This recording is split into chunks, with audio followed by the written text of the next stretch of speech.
بغيتو حميمصة زوينة وسخونة في هاد البرد، ندخلو تشوفوا الطريقة. أولًا نبداو بالصلاة والسلام على سيدنا محمد وعلى آله وصحبه.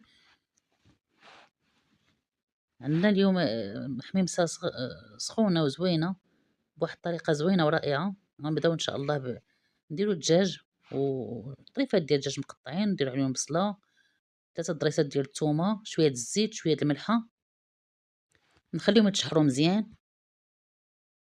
نزيدو عليهم مطيشة والربيع، مطيشة محكوكة، 2 مطيشات محكوكين والربيع وشوية د التوابل، الخرقوم، سكينجبير، البزار والتحميرة، ونحركو داكشي مزيان ونخليوه يتشحر.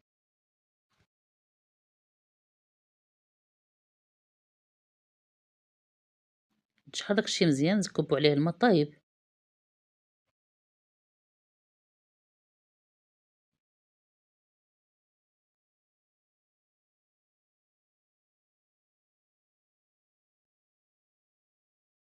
القدر الكافي اللي يكفي باش طيب حميمصة، نغطيو عليه.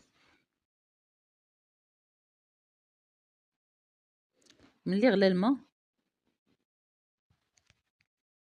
غنزيدو الحميمصة اللي غنديرو، كل واحد يدير القدر الكافي اللي غيكفيه.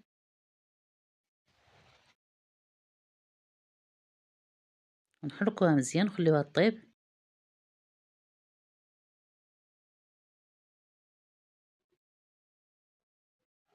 نزيدو واحد الحارة اولا 2 ونخليوها طيب. هذا هو الشكل النهائي ديال الحميمصة، كتجي سخونة وزوينة في هاد البرد. بالصحة والراحة، ونتمنى ديروا شي تعليق وديروا جيم. السلام عليكم، بالصحة والراحة.